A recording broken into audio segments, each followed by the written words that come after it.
सोलापूर न्यूजचे संचालक राजेश अण्णा पाटील यांच्या हस्ते इन सोलापूर न्यूज चॅनलच्या कार्यालयासमोर मानाच्या पहिल्या नंदीध्वजाचं आणि शिवयोगी श्री सिद्धरामेश्वरांच्या पालखीचं मनोभावे पूजन करण्यात आलं।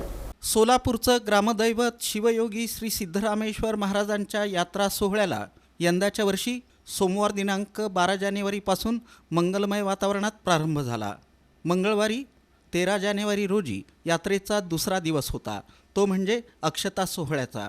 हिरेहब्बू वाड्यात मानाच्या पहिल्या आणि दुसऱ्या नंदीध्वजाची पूजा यात्रेचे प्रमुख मानकरी हिरेहब्बू आणि देशमुख यांच्या हस्ते करण्यात आल्यानंतर मंगलमय वातावरणात पारंपरिक मार्गानं मानाचे 7ही नंदीध्वज अक्षता सोहळ्यासाठी श्री सिद्धरामेश्वरांच्या मंदिरातील संमती कट्ट्याकडे मार्गस्थ झाले।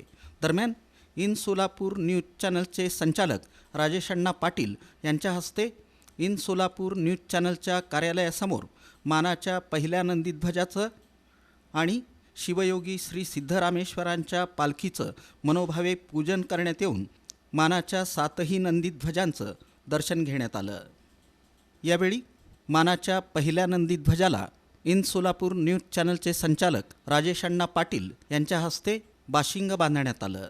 यावेळी त्यांनी सर्वांना सुखी, समाधानी आणि आनंदी ठेवण्याची तसंच सर्वांच्या सर्वांगीण कल्याणासाठी शिवयोगी श्री सिद्धरामेश्वर महाराजांच्या चरणी प्रार्थना केली। यावेळी यात्रा सोहळ्याचे प्रमुख मानकरी राजशेखर हिरेहब्बू, सागर हिरेहब्बू, मनोज हिरेहब्बू, जगदीश हिरेहब्बू, विनोद हिरेहब्बू, विकास हिरेहब्बू, आमदार विजयकुमार देशमुख, प्रभाग क्रमांक 7D मधील शिवसेना एकनाथ शिंदे गट आणि राष्ट्रवादी काँग्रेस अजित पवार गट युतीचे अधिकृत उमेदवार तथा शिवसेनेचे जिल्हा प्रमुख अमोल शिंदे, प्रभाग क्रमांक 2 मधील भारतीय जनता पार्टीचे अधिकृत उमेदवार डॉक्टर किरण देशमुख यांच्यासह प्रशांत धुम्मा, अजित धुम्मा, आनंद मुस्तारे, प्रतीक थोबडे, नागनाथ मेंगाणे, हनुमंतप्पा कुंभार, केदार कुंभार, राजशेखर मठपती, समर्थ मठपती, वीरेश मठपती, लक्ष्मीकांत देवरनाथगी, चन्नेश इंडी, राहुल वर्दा, इन सोलापूर न्यूजचे चॅनल प्रमुख समाधान वाघमोडे, कृष्णा रेळेकर, बाबू चिप्पा, अशोक गुजरे आदींची उपस्थिती होती।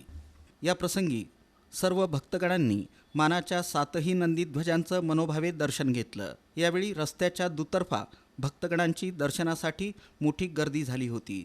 महिला भक्तगणांची उपस्थिती लक्षणीय होती।